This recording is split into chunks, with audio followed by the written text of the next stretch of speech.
रोका। सब कहते हैं कि कोविड वैरियस सबसे पहले है, आज हमें सबसे पीछे रखा जा रहा है, सबके लिए फंड आ रहा है। जब वर्क सारा सर अभी हमें बैनर की वर्कर जरूरत है। हम नहीं चाहते हम कोई प्रोटेस्ट करें, हमारी सराउंडिंग डिस्टर्ब हो, हमारे जो मेडिकल फर्टिलिटी हमारे गाँव में हमारी 30 तक है। हम गवर्नमेंट का इंतजार करते हैं, वी आर रिस्पेक्टिंग। हम 30 तक अच्छे से काम करें। मिस्टर मोदी और रुको अभी आप बताते हैं। और जितने भी हमारे हेड ऑफ द डिपार्टमेंट्स हैं उनसे रिक्वेस्ट है, please if it is able to think about us.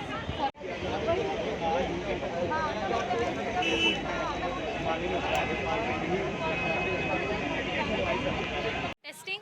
We are only here for to requesting our LG for extension for our jobs. जो हम ECRP कोविड में बच्चे लगे थे 250 इन मेडिकल कॉलेज, तो अब हम GMC अगर जाते हैं तो वो कहते हैं हमारे परमिशन नहीं है हमारे पास आपके एक्सटेंशन की। तो it is only a request that जितनी भी यूथ है 250 बच्चा इस टाइम पे स्ट्रगल कर रहा है, हम नहीं चाहते कि हम सब यहाँ पे आके एक यूनिटी बनाएं और हमारी वजह से सराउंडिंग्स में भी डिस्टर्बेंस क्रिएट हो। कोविड है, हम मास्क वेल प्रॉपर तरीके से यहाँ पे आएँ। आधा स्टाफ हमारा इस वक्त काम कर रहा है ताकि हॉस्पिटल में भी कोई किसी काम का सफ़र ना हो, पेशेंट को प्रॉपर केयर ना मिले। हम सभी यहाँ पे हम चाहते हैं, हमारी एक रिक्वेस्ट है without any protest, please think about अस। हम सभी के बारे में सोचो और हमें एक्सटेंशन दे दीजिए। वी आर नॉट आर्गुइंग कि हमें परमानेंट करो, इसी time at a time salary दे दो, बट प्लीज़ रिक्वेस्ट है हमारा एक्सटेंशन कर दीजिए। थोड़ा बहुत हमें सपोर्ट मिलेगा आप लोगों का, हम फर्दर अपना फ्यूचर प्लान कुछ कर सकें। नहीं सर, इसमें कोई कॉन्ट्रैक्ट नहीं था, ये ओनली 3 मंथ्स था, कोविड इमरजेंसी था, बट इस पे साथ में लिखा होता है एक्सटेंडेबल, एक्सटेंशन होती है इसमें। तो अगर निकालना है सबको निकालो, रखना है तो सबको रखो। Don't use this policy use and throw like. We are well educated, so please think about us. बोलूं? महविश मलिक।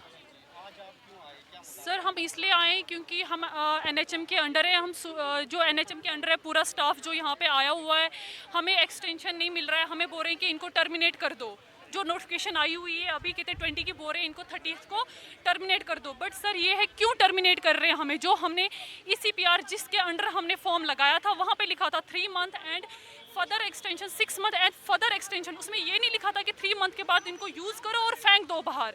मतलब हम यूज़ एंड थ्रो बन चुके हैं ना कि यूज़ करो और बाहर फेंक दो।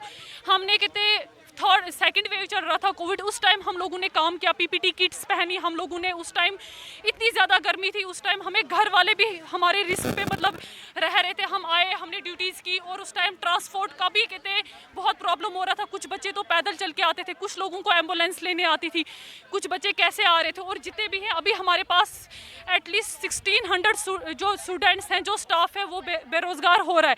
और मोदी साहब बोलते हैं बेटी बचाओ बेटी पढ़ाओ, क्या बचाओ क्या पढ़ाओ हो रहा है कि हमें सबको निकाल दिया जा रहा है, हम लोगों को बाहर फेंका दिया जा रहा है। क्यों फेंका दिया जा रहा है? हमारा कोई रीज़न है, कोई गलती है क्या? हमें तो एटलीस्ट बता तो दो हमने ऐसा किया क्या है। और उसके बाद कहते हैं ऐसा लिखा होता, अगर हमारी जो जब हमने फॉर्म लगाया था उस पर लिखा होता कि 3 मंथ के बाद आपको बाहर फेंकेंगे, हम गए ही नहीं होते। हम अपनी जान रिस्क लेते ही नहीं, हम कभी जाते ही नहीं कोविड में फिर काम करने। हमारा ये मुतालबा है कि हम लोगों को, हम नहीं बोल रहे कि हमें परमानेंट कर लो, एक्सटेंशन हमें चाहिए, खाली एक्सटेंशन, हमें कंटिन्यू तो कर लो।